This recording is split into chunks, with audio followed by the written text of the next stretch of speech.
Un cordial saludo a todas las personas conectadas a esta sesión del Congreso H.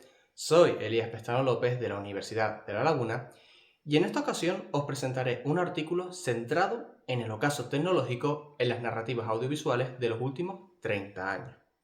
Así que sin más preámbulos, doy comienzo a esta ponencia. Y lo primero que quiero hacer es definir los tres pilares de esta exposición. El primero es el transhumanismo. El transhumanismo es el movimiento que busca usar la tecnología para superar las limitaciones biológicas humanas, tanto las físicas como las cognitivas.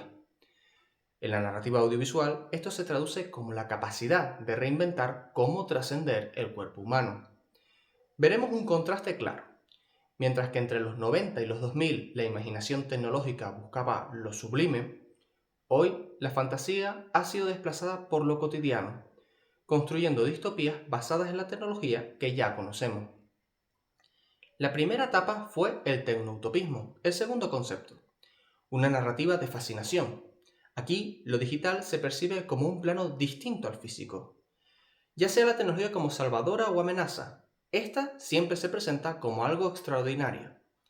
Visualmente, estas historias apuestan por el exhibicionismo, luces saturadas, neones, texturas complejas que siempre buscan seducir al espectador.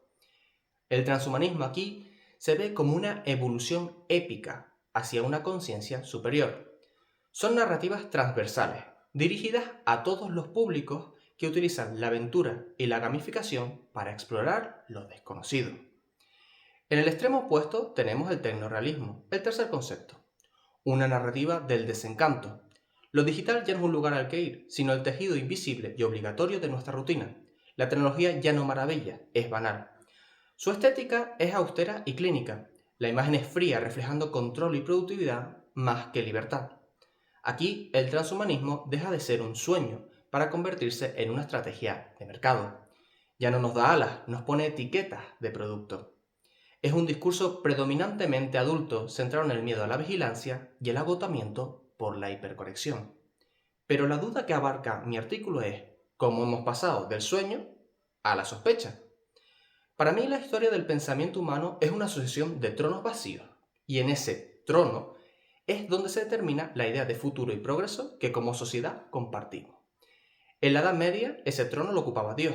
Con la modernidad lo tomó la razón, trayendo optimismo y fe en un progreso imparable. Sin embargo, tras las guerras mundiales y las crisis del siglo XX, esta confianza se rompió, dando paso a la posmodernidad. Aquí la verdad única desaparece y surge el relativismo. Al dejar de confiar en el ser humano, confiamos en un nuevo rey, la tecnología digital, que representó la externalización de nuestro futuro frente a la perfección algorítmica. Hoy, algunos ya hablan de metamodernidad, un estado de entusiasmo contenido por el cinismo, donde avanzamos por necesidad, aunque estemos llenos de dudas.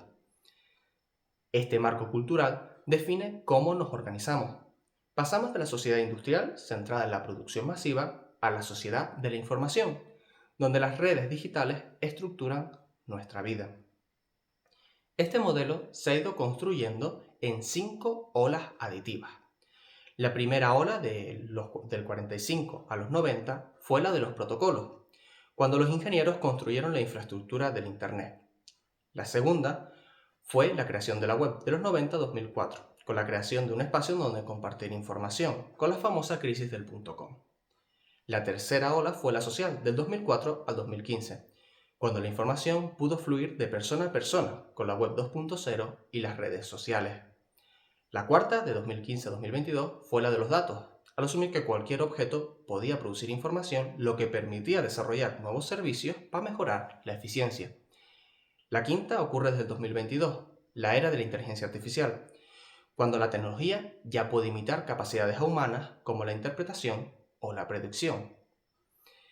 El siguiente paso es la sociedad del conocimiento, donde el valor no será acumular datos, sino saber cómo procesarlos para transformar la realidad. Para adaptarnos a este cambio, la sociedad ha subido 3 peldaños. El primero ocurrió en los 90, que fue la digitación, que fue un cambio de soporte de papel a digital. El segundo fue la digitalización, ocurrida en los 2000, que supuso la adopción masiva de servicios digitales de transmisión instantánea de información. Aquí, de hecho, surgen los modelos de negocio y comunicación que usamos diariamente, como Spotify, YouTube o WhatsApp. El último fue la sociedad digital, en 2015, donde lo digital ya no es una opción, es la realidad misma. No concibimos un negocio sin perfiles sociales, portal informativo o una burocracia digitalizada. Todo este proceso moldea nuestro marco cognitivo, el filtro invisible con el que los autores de películas y series interpretan el mundo. Como diría Lakoff, es el color de las gafas con las que miramos al mundo. En los años 2000, bajo el marco de la digitalización, el color dominante era el optimismo tecnológico. Por eso el cine de esa época fue un laboratorio donde soñar y filosofar sin límites con el mundo digital, porque representaba nuestro destino evolutivo. Para entender cómo proyectamos el futuro, debemos de analizar las obras del género de la ciencia ficción. Yo, en lugar de acudir a los títulos habituales, he seleccionado obras que escapan al canon tradicional. Entre ellas he rescatado series infantiles, porque la verdad es que analizar obras como Código Lyoko o Mega Man en NT Warrior no es un ejercicio de nostalgia, sino una autopsia al ADN de nuestra imaginación. Las historias infantiles son, en realidad, el mapa de los deseos y miedos de los adultos que las crearon. Son herramientas de transmisión de valores que nos enseñaron a cómo soñar con el futuro. Al volver a ellas hoy, podemos ver esa infraestructura narrativa que moldeó nuestra forma de entender el futuro. Voy a comenzar con Código Lyoko. Esta serie francesa del 2003 nos regaló una escena poderosísima. Unos adolescentes entrando en un escáner para que su organismo desaparezca y se reconstruya como un avatar 3D. Es el transhumanismo en su estado más puro. La idea de que el cuerpo humano es un límite que la computación puede sortear. En esta serie, ser digital no era una pérdida. Significaba ser más fuerte, más rápido y más útil que ser orgánico. Sin embargo, este entusiasmo ya mostraba grietas, porque Lyoko es un territorio de guerra contra Shanna, una inteligencia artificial que nos recuerda que la tecnología es emocionante, pero inherentemente peligrosa. Lo más curioso es que a pesar de la fascinación por lo digital, la victoria final de los héroes consiste en apagar el superordenador para recuperar la vida normal. Pero, ¿qué pasa cuando la tecnología deja de estar escondida en una fábrica abandonada y se convierte en el tejido mismo de nuestra vida? Eso es lo que explora Mega Man NT Warrior. Aquí, la red gestiona desde el suministro eléctrico hasta la seguridad pública. En esta sociedad hiperconectada, la inteligencia artificial no es solo un enemigo, sino un amigo. Es un NetNavi, un asistente personal capaz de generar vínculos emocionales. Si hoy vemos a ChatGPT como una herramienta banal, en esta obra la IA era un compañero. La serie incluso va más allá con las áreas dimensionales. Campos electromagnéticos donde la frontera entre lo físico y lo digital se diluye para permitir que humanos e IAs se fusionen.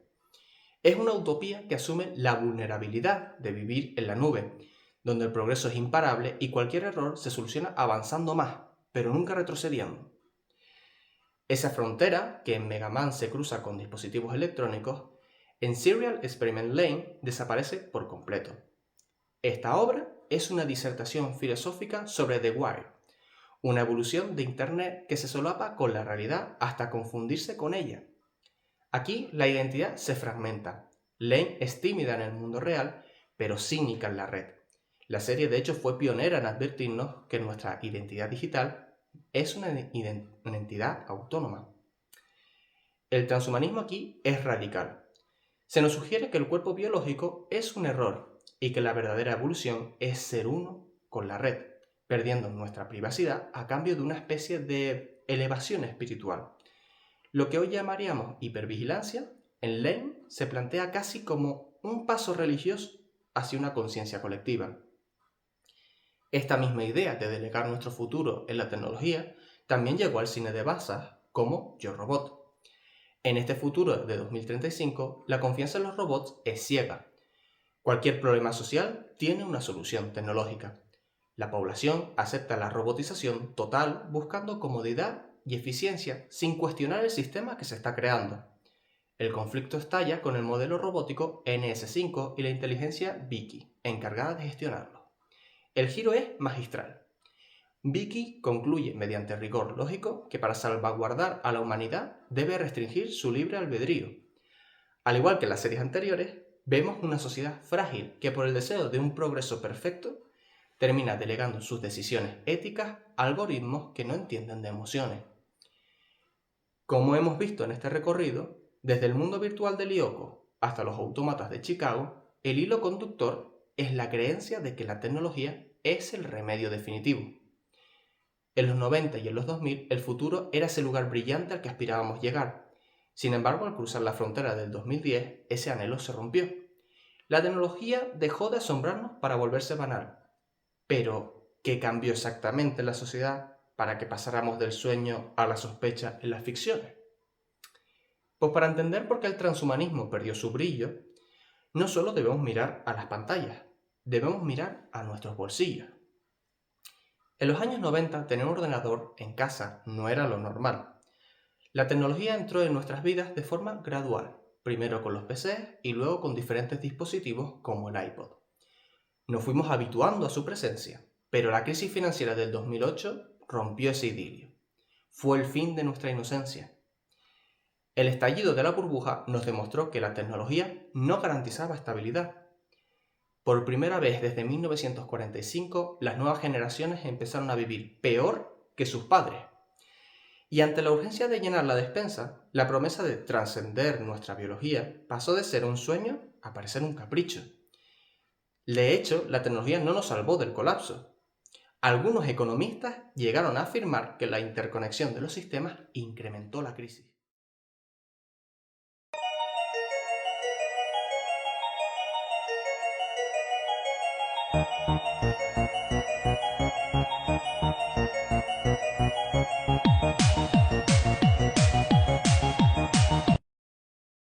El vídeo que acabamos de ver ha estado circulando los últimos 3 meses en TikTok y refleja exactamente lo que estábamos hablando.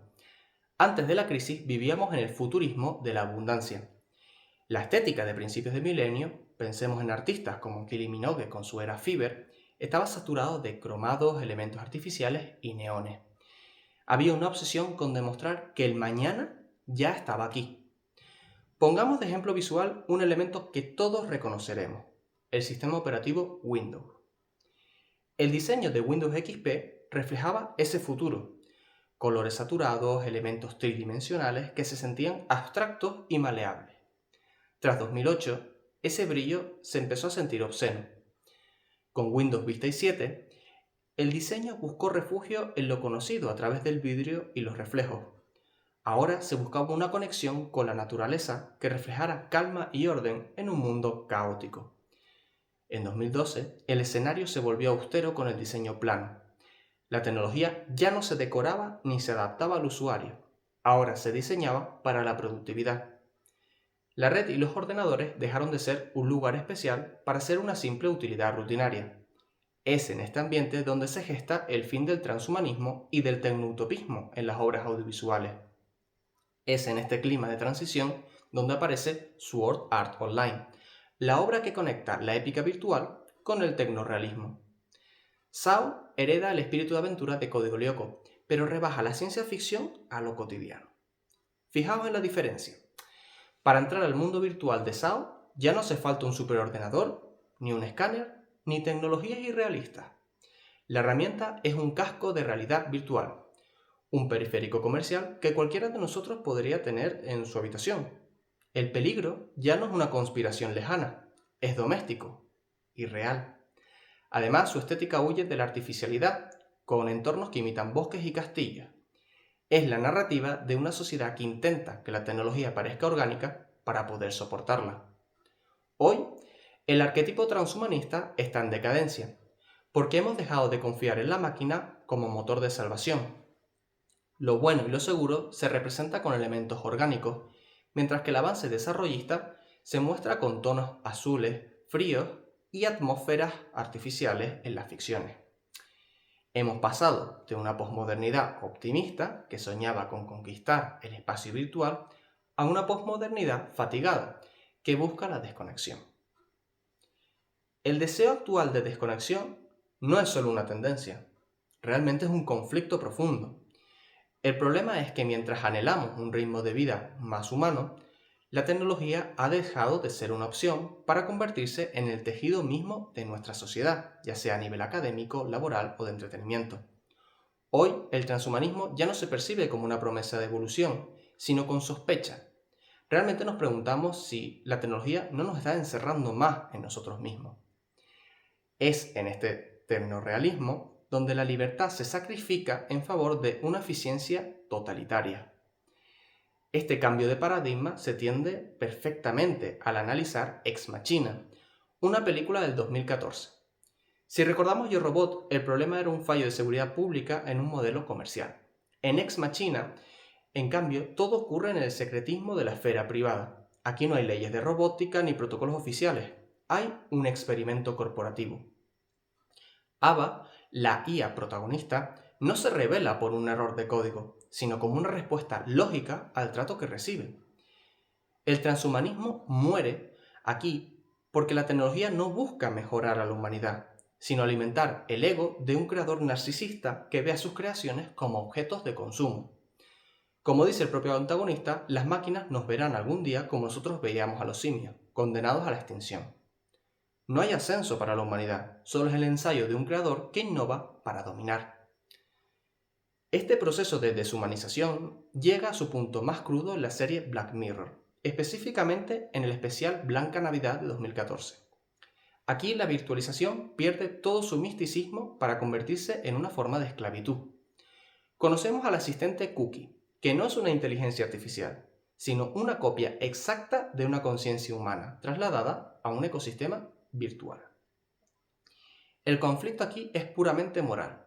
Se trata de cómo subyugar a esa mente para tener los beneficios humanos anclados a nuestros deseos. La respuesta aquí se ejecuta con la violencia temporal. Mediante un dial, el usuario puede condenar a esa mente a meses de soledad absoluta en un vacío digital, en apenas unos segundos reales. Aquí el miedo ya no es que la máquina falle, el miedo es que la crueldad humana sea el motor del progreso. El villano ya no es el programa, es el humano. Con todo lo visto hasta ahora, hemos completado el círculo. A finales de los 80, la llegada de lo digital a los hogares fue el catalizador de una ciencia ficción visionaria y profética. Nació el tecnoutopismo, una era donde la digitalización era una promesa de libertad y trascendencia. El transhumanismo nos ofrecía sueños, como la inmortalidad o la fusión con la IA. Aquí surge una paradoja, y es que nos hemos habituado tanto a lo extraordinario que lo hemos convertido en rutina, restándole esa fuerza mística. Esta pérdida de misticismo nos ha empujado directamente al tecnorealismo, y el punto de inflexión fue la crisis de 2008. El fracaso de la tecnología para evitar el colapso financiero cambió nuestro marco cognitivo. Lo negativo empezó a pesar más que lo positivo, y esto generó un efecto curioso. Mientras el cine hacía críticas feroces al desarrollismo, en nuestras vidas la tecnología se volvía invisible y obligatoria. Por otro lado, es fundamental precisar que todo lo analizado hasta ahora responde estrictamente al marco cognitivo occidental. Esta trayectoria del sueño al desencanto es la historia de Occidente. Sin embargo, este no es el único guión posible en el planeta. Si analizamos la filmografía china, por ejemplo, revela un dominio absoluto del tecnoutopismo todavía. Obras como La Tierra Errante o La Guerra del Futuro posicionan a su industria en una etapa de fascinación y espectáculo que contrasta radicalmente con nuestro cansancio. Allí, la tecnología sigue siendo una fuerza sublime y heroica, mientras nosotros hablamos de la sospecha del tecnorrealismo, otras culturas aún viven el progreso como una frontera de posibilidades infinitas. La pérdida del transhumanismo es, por tanto, un síntoma de una posmodernidad occidental que todavía está buscando su lugar en el mundo que nosotros mismos hemos construido. La posmodernidad occidental entronó la tecnología para conquistar el mundo digital, pero hoy esa misma sociedad busca cómo derrocarla sin haber encontrado aún un sustituto realista. Al final, tras décadas digitalizando cada elemento de nuestras vidas, las escuelas se están analogizando. Y puede que la pérdida del atractivo tecnológico en las narrativas transhumanistas no sea más que el síntoma de algo que puede o no que ocurra.